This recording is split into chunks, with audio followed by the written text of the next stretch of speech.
As I record this episode, there is undoubtedly a crisis in what we're calling youth mental health. At the same time, less than a quarter of kids in our community meet the physical activity requirements to have mental health.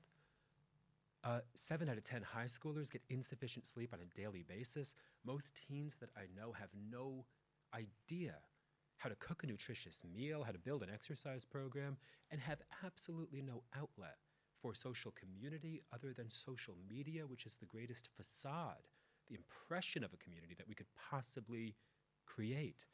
So they feel alienated, they feel isolated, they feel disconnected, they feel anxious and depressed, and they are being labeled with disorders for responding perfectly naturally to the most unnatural environment we have ever created. So in this episode, I really want to unpack the term mental health. I want to ask, what does mental health mean in the digital age? And I want us to be able to build a path to improving the mental fitness of the next generation. So the term mental health comes from the early 1900s. And in a future episode, we're going to unpack that term, its origin, where it actually comes from, and what it can possibly mean in 2025, heading into 2026. But what I want to focus on in this episode is the fact that the idea of mental health, as it originated in the early 1900s, was related to social conformity.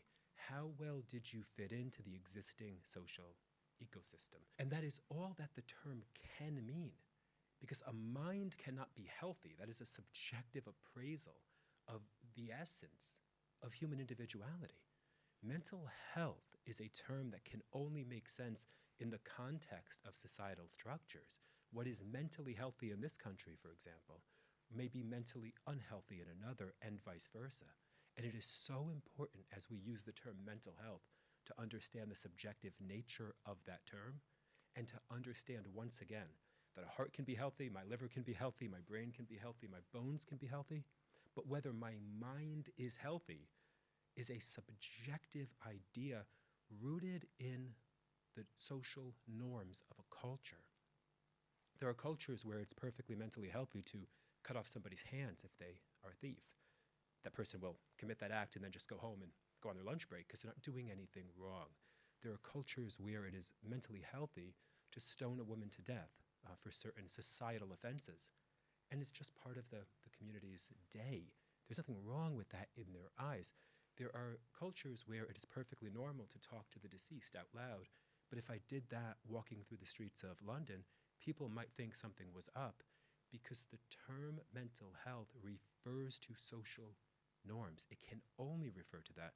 The term brain health, on the other hand, has actual parameters that we can measure and that we do measure.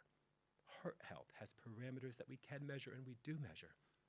And if we're going to take a subjective appraisal, a subjective lens, on objective phenomena, like whether my body's basic biological needs are met, we are going to label millions of kids who are sedentary, screen addicted, over-caffeinated, and isolated with mental health disorders.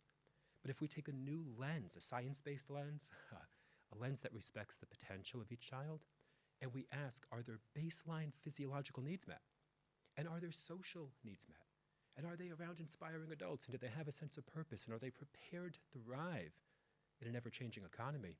Then instead of labeling our kids with disorders as if they're all born broken, we empower them with the skills and tools and knowledge to unlock their potential.